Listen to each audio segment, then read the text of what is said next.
back. As I mentioned, we have Jeff Parker here, and he's got lots to tell us about. Hi, happy Monday. Hey, good morning to you. Did you have a good weekend? It wasn't bad. Worked on my house a little bit. Well, that's good. We got to do that sometimes to keep them going. So, exactly. All right. So, what do you have for us today? Well, we got a few things. I want to start off with COVID. Okay. Just talking about the numbers. These are reported over the Monday. Usually is the lowest reporting because they get behind on the weekends, but They had 190 cases, positive cases that were shown, but the testing was up still. So as you look to the board here, you can see that our two percentages up there that really matter, that 4.7 and that 3.9, are doing better. The 3.9, we're under 4% on the testing positive percentage on a 7-day average, so that's really good. And the 4.7, if we can continue that trend,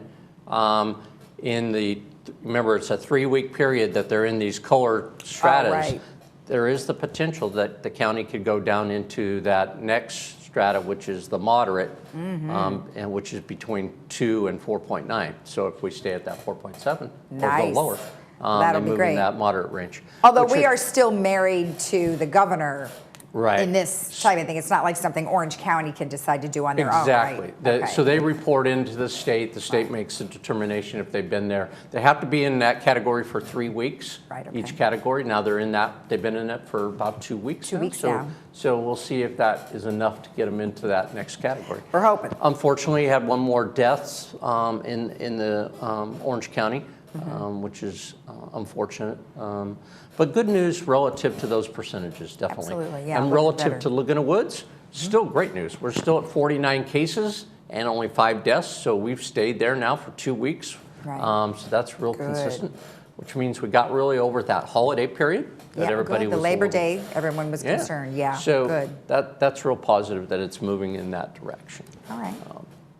Excellent. One of the things that I know you had Brian on Friday, I just wanted to again mention the recreation classes that we have going on, the yoga, cardio strength, aquatic fitness, cardio boxing fusion, a Tai Chi dance, cycling courses, and chair fitness. All of those now are open for registration through our online, emailing in.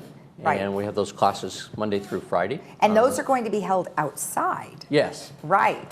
So he told me about that, and I thought that was really great. And he did mention that they were going to have shade because it's underneath sort of an awning, so that would be perfect and not get too hot. And the other thing that we're looking at is now the gym, getting some of the gym equipment out of the gym and into what we call the breezeway type of thing, so that people can actively use some of the gym equipment during the day. Great. So again, I want to say Monday through Thursday. I said Monday through Friday, so it's Monday through Thursday on the classes. And again, just you can call or go online and register for those classes through our recreation. So it's great that we have that. Great. I also wanted to mention that in the budgetary process that we've had, we've finally concluded that with GRF, United, and Third, all adopting their resolutions, approving their budgets. One of the things that has been talked about out there in the community was, why are they raising our dues and our assessments when we went through the COVID thing? Really, the assessments haven't been raised because of our operational costs. What's been impacted is that we have seen a significant increase in our property insurance. And so in the case of Third and United, they've had to address in their budgets the issue of that property insurance, which is more than double because of the wildfires and the valuation of the village. So when you see that assessment relative to Third, that is purely because of the increased cost to the property insurance.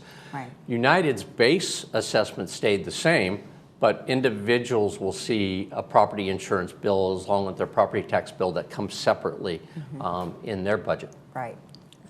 GRF, on the other hand, was able to use the savings that occurred this year because of COVID-19, use that savings to address their property insurance. And so they didn't include any increase. They stayed the same as last year. So there has not been an increase in anybody's assessment based on our operation mode. It's just really been focused on how do we pay for this insurance issue that's really been significant this year. Exactly. Well, we've been talking to a few of the directors, and they go over those numbers, and they're astounding. They really are. And it's just, like you said, the valuation and the wildfires is not helping, because I think insurance companies are getting really worried about how dry everything is becoming. It's real serious, because one of the things that we've been informed about is that there's been some associations up in Northern California that have actually had their insurance canceled because all of the insurance companies are pulling back. And the reason I'm pulling back is they've had so many claims in the last few years with wildfires. It's almost like they don't want to insure at the level that people need to be insured at. So that's one of the big challenges that we have going forward. Exactly. Well, good luck with that. That is a challenging one for sure.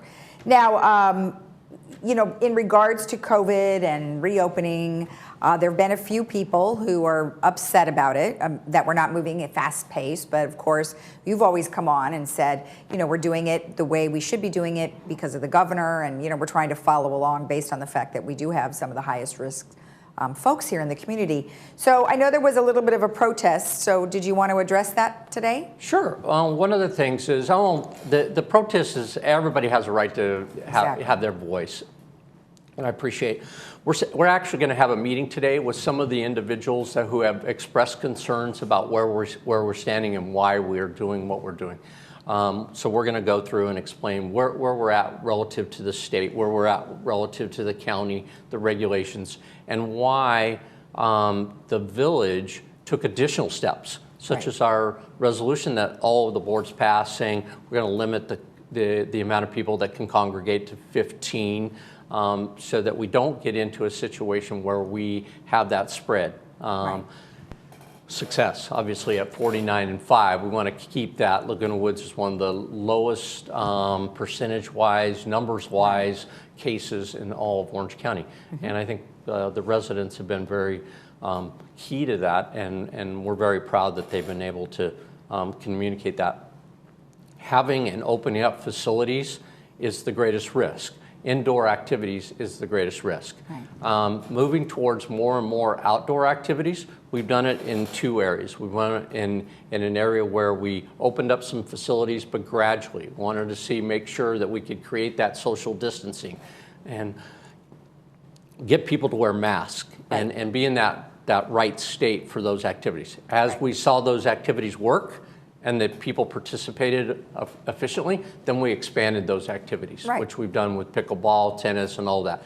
Same way we're looking at swimming. We got in the lanes, so we had people segregated. Then we opened up pool 4, so we could have more of a recreational pool. Again, with the social distancing, make sure everything's wiped down and clean with their reservations. And we'll continue to look at that. We have one more pool that we could potentially open, and we're looking at our numbers. And if it's safe to do that, and the numbers are needed, then we'll open up that additional pool. We're going to evaluate that this week. Exactly. Well, that's great. I mean, obviously, people do have the right to have a concern, and they can certainly voice their opinions. And glad you were able to meet with them today. So good luck with that. Yeah, looking forward to it. All right. Well, thank you very much for the information. Oh, it's great. We'll see you again on Have Friday. a good week. All right, you too. And remember, your boards are here for you, so if you have any questions or concerns, you can always email them to info@lagunawoodsvillage.com, and they will be forwarded to the correct board person. We'll be right back after this.